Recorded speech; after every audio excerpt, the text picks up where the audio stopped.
It was a sunny afternoon in Chicago, and Officer Bill Parker was patrolling the quiet streets of Willow Lane. Bill was known in the area for his stern but fair approach to law enforcement. However, on this particular day, he was feeling unusually edgy. His coffee hadn't kicked in yet, and the radio chatter about a suspicious black SUV in the neighborhood put him on high alert. Just as Bill turned a corner, he spotted the vehicle parked near a convenience store. The man inside looked calm, scrolling through his phone. Bill's instincts kicked in. What if this guy is up to no good? He thought. Without a second guess, he turned on his lights and pulled up behind the car. The man, dressed in a sharp black suit, stepped out. He was tall, confident, and had an air of authority. "Good afternoon, officer. Is there a problem?" he asked politely. Bill's eyes narrowed. "License and registration, sir. This is a high-crime area and we've had reports of suspicious activity." The man hesitated, then calmly handed over his ID. Bill's heart skipped a beat as he read the name. James Carter, director of the CIA. But instead of backing off, Bill doubled down. "What's a guy like you doing here?" he asked, his voice dripping with suspicion. James raised an eyebrow. "I'm here for a meeting. You're making a mistake, officer." But Bill wasn't convinced. Fueled by his doubts, he made a decision that would change his life forever. "Turn around," he said, pulling out his handcuffs. James didn't resist. He calmly allowed Bill to cuff him while saying, "You have no idea what you're doing." As Bill led him to the squad car, a crowd began to gather. Some took out their phones, recording the scene. Murmurs rippled through the group. "Isn't that the guy from the news?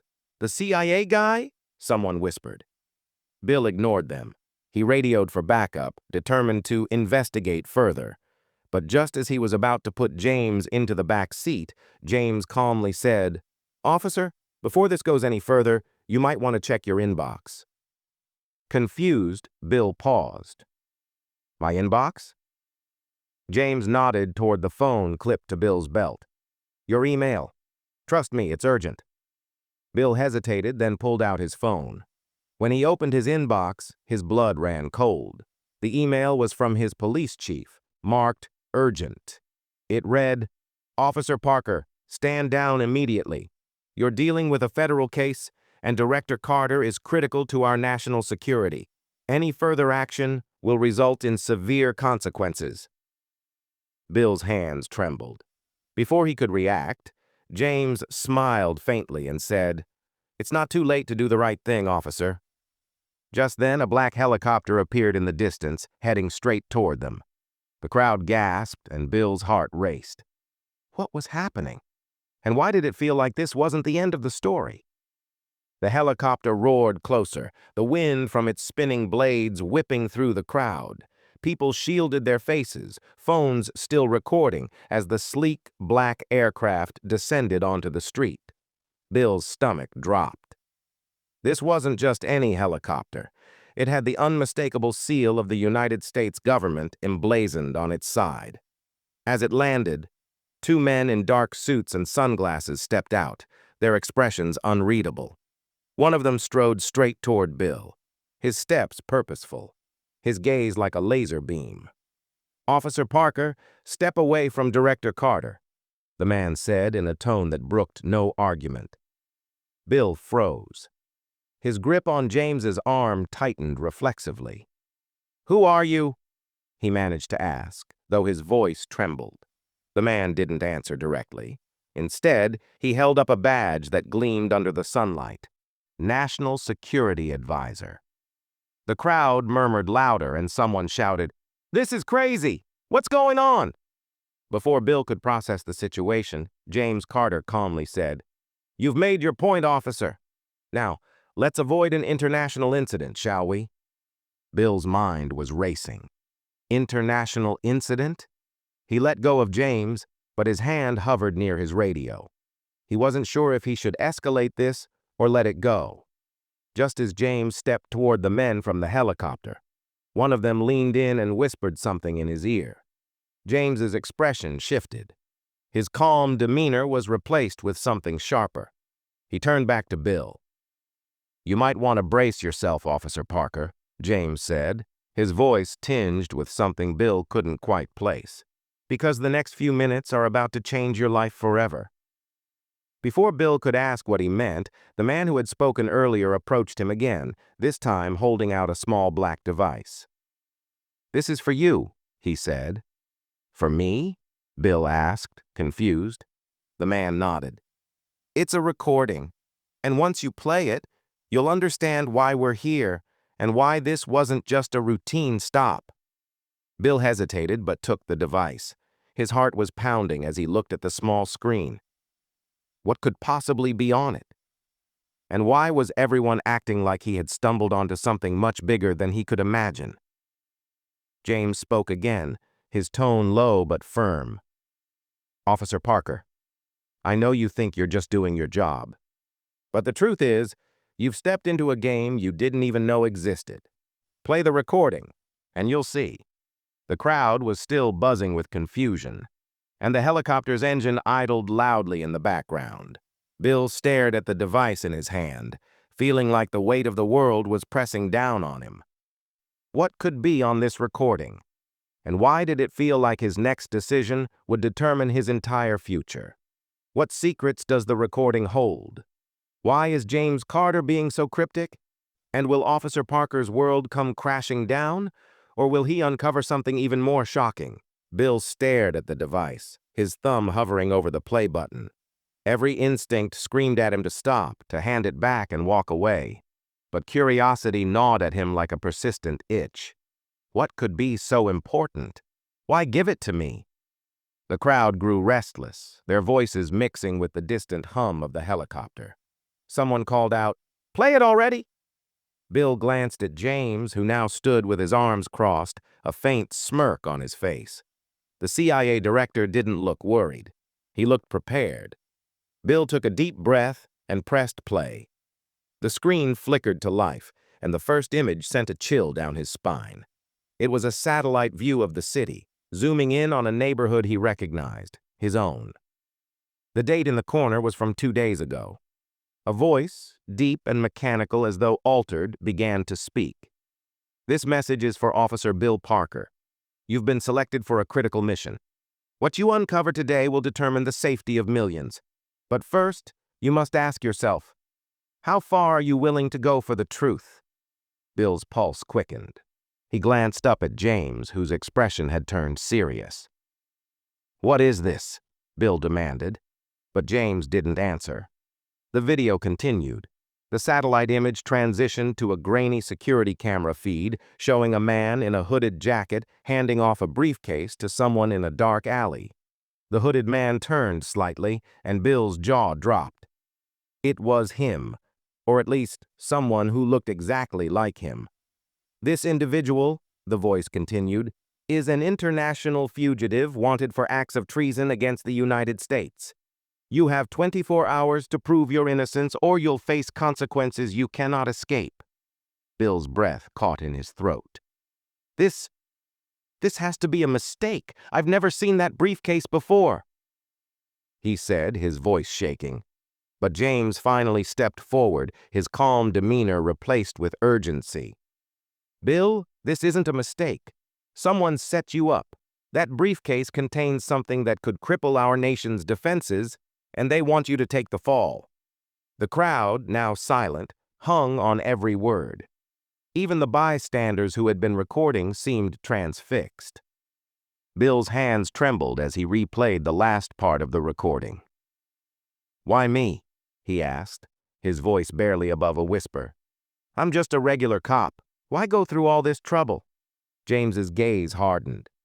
"Because sometimes the most ordinary people are the easiest targets. But now, you're in the crosshairs of something much bigger than you can imagine. And whether you like it or not, you're part of this." The helicopter's engines roared louder as if to punctuate the moment. James glanced at the black-suited men, then back at Bill. "You have a choice," he said.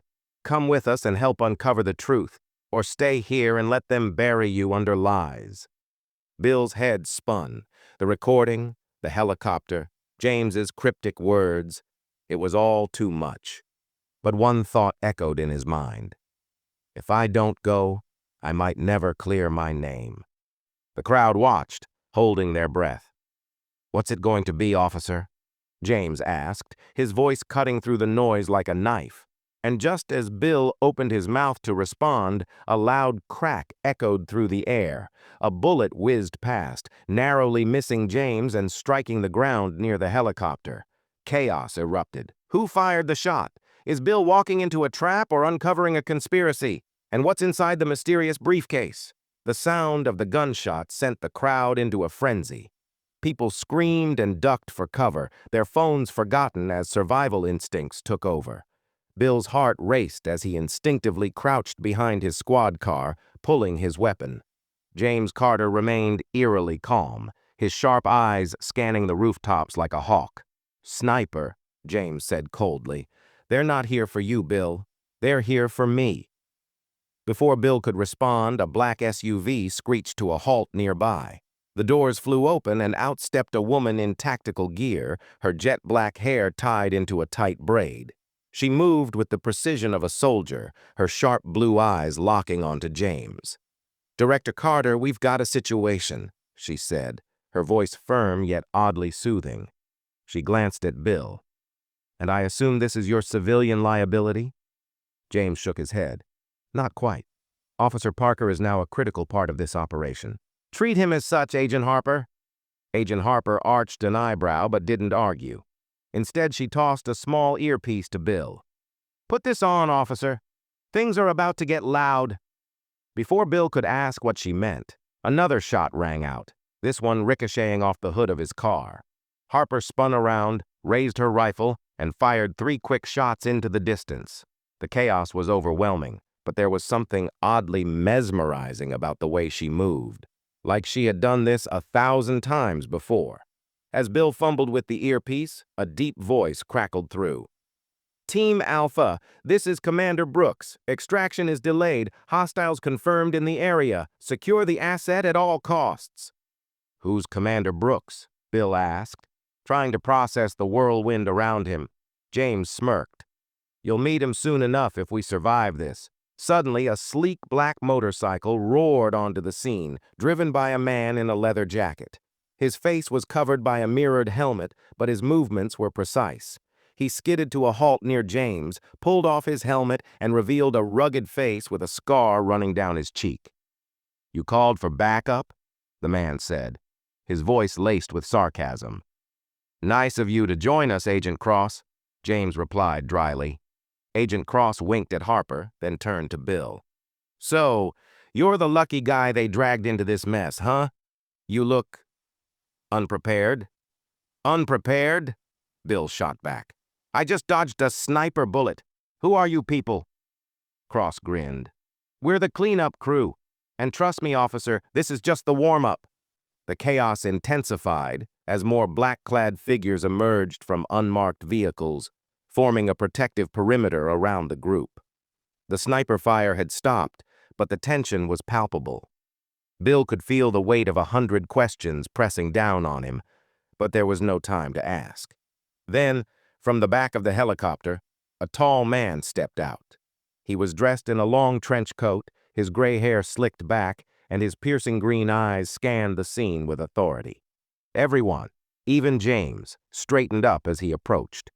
"Commander Brooks," James said, nodding in acknowledgement. Brooks looked at Bill, his gaze sharp enough to cut steel. "Officer Parker, you've just entered a war you don't understand. But if you follow our lead, you might just make it out alive." Bill swallowed hard. "And if I don't?" Brooks's expression darkened. "Then they'll pin the whole thing on you, and the truth will die with you." Before Bill could respond, the sound of roaring engines filled the air. A convoy of black SUVs barreled down the street, their windows tinted and their intent unmistakable. Brooks turned to his team. "Everyone move. This isn't a negotiation anymore. Parker, you're with me." Who is behind the attack? What secrets does Commander Brooks know? And why is Officer Parker so crucial to this operation? The roaring engines of the SUVs grew louder, their black, glossy exteriors reflecting the chaos unfolding. Bill's mind was racing, but there was no time to panic. Commander Brooks grabbed him by the shoulder, his grip firm but steady. "Officer Parker, listen closely. You're not just a pawn in this. You're the key to ending it. Now, trust us and move."